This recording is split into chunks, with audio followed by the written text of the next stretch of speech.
Chapter number 7 written in the fields. Written in the field इस poem का हिंदी में मतलब होता है खेतों में लिखा है। इसमें सिटी और गांव को कंपेयर किया गया है।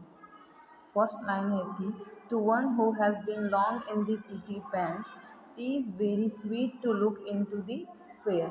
वो लोग जो बहुत ही लंबे टाइम से शहरों में फंसे हुए होते हैं, पेंट का मतलब होता है फंसा हुआ, t is very sweet to look into the fair. जब वो मेले में जाते हैं तो उनको वहाँ का माहौल बहुत ही ज़्यादा अच्छा लगता है, क्योंकि अब अचानक से अगर आपको खुली हवा मिल जाए और खुले खेत मिल जाए, सिटीज़ में हमेशा आप रहते हो तो आपको बहुत अच्छा फील होता है। वैसा ही होता है वहाँ के लोगों को। And open face of heaven to breathe a prayer, और उन लोगों को हीवन का एक खुला हुआ फेस, एक खुला हुआ दरवाज़ा दिखाई देता है, टू ब्रीथ अ प्रेयर, जिसमें वो खुली हवा में सांस लेकर के भगवान से प्रेयर कर सकते हैं। Full in the smile of the blue firmament. Firmament का मतलब होता है स्काई, यानी कि नीले नीले आसमान की जो स्माइल है उसमें खो कर के आप भगवान को याद करते हैं। Who is more happy when with hots content. कौन सबसे ज़्यादा खुश है दिल से। हॉट कंटेंट का मतलब होता है कि दिल से कौन सबसे ज़्यादा खुश है, जो शहर में रहते हैं वो लोग या फिर जो गांव में रहते हैं। फैटिग्ड, फैटिग का मतलब होता है थका हुआ। He sinks into the some pleasant lair. इसमें इस लाइन में एक ऐसे आदमी की बात की जा रही है जो गांव में रहता है, जो थका हुआ है। ही sinks into some pleasant layer. Layer का मतलब होता है एक रेस्टिंग प्लेस, यानी कि आप जब आराम करने की कंडीशन में होते हैं वो वाले फेस को बताया गया है, लेयर। यानी कि जब आदमी बहुत ही ज़्यादा थका हुआ रहता है और उसको आराम करने के लिए जगह मिल जाती है थोड़ी सी, तो वो उसमें एकदम डूब जाता है, एकदम आप कह सकते हो कि उसको फील करने लगता है वहाँ की एयर को, वहाँ की जो स्मेल है, उन सारी चीज़ों को। Of wavy grass and reads a debonair. Debonair का मतलब होता है खुश मिजाज, यानी कि वहाँ की घासें उस खेत की बताई जा रही हैं जहाँ पे एक थका हुआ आदमी बैठा है। ताकि घासें बहुत ही लंबी हैं, वेवी हैं, यानी बड़ी बड़ी घासें हैं जो लहर रही हैं।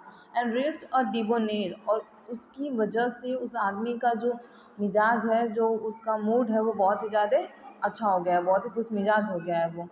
And gentle tale of love and languishment. Languishment का मतलब होता है सुस्ती, और वो एक जेंटल, एक अच्छी सी कहानी पढ़ता है किस चीज़ की, लव यानी कि प्रेम की, और सुस्ती में चला जाता है, यानी कि एकदम आराम करने की कंडीशन में चला जाता है। Returning home at evening with an ear catching the notes of Philomel. वो जब आदमी घर वापसी करता है शाम के समय तो उसके कानों में एक आवाज़ आती है, अ नोट्स ऑफ फिलोमल। फिलोमल का मतलब होता है नाइटिंगल, जिसमें उसकी प्रेमिका से उसका कंपैरिजन किया गया है। माना गया है कि नाइटिंगल की तरह ही उसकी प्रेमिका की जो आवाज़ थी वो थी, और जब वो वापस घर जा रहा था तो उसके कानों में उसकी प्रेमिका की वो आवाज़ सुनाई दे रही थी। And I watching the sailing cloud is bright career. Career का मतलब होता है आजीविका। उसकी आंखें जो हैं वो वॉच करती हैं, देखती हैं सेलिंग क्लाउडेस्ट ब्राइट कैरियर। सेलिंग का मतलब होता है खेना, तैरा कर ले जाना। क्लाउड्स को तैरा कर ले जाते हुए देखती हैं उसकी आंखें, जो बिल्कुल उसको अपने जीवन की तरह ही लगता है। जैसे उसकी लाइफ धीरे धीरे करके फ्लोट कर रही है, तैरती हुई चली जा रही है, वैसे ही वो क्लाउड्स भी तैर रहे हैं। He mourns that day so soon has glided by. वो तब सोचता है, वो रिमाइंड करता है कि जो लाइफ है, जो हमारा जीवन है, वो कितना जल्दी जल्दी करके गुजरता हुआ जाता है। ग्लाइडेड का मतलब होता है पास होना या फिर गुजरना। Even like the passage of an angel's tear that falls through the clear ether silently. Ether का मतलब होता है तेजा व, यानी कि तेज़ गति से। वो बोलता है कि बिल्कुल एंजल्स के टीयर की तरह ही आसमान से छोटी छोटी बूंदें बहुत ही तेज़ी से गिरती हुई आ रही हैं, ऐसा लग रहा है उसको बारिश को देख करके।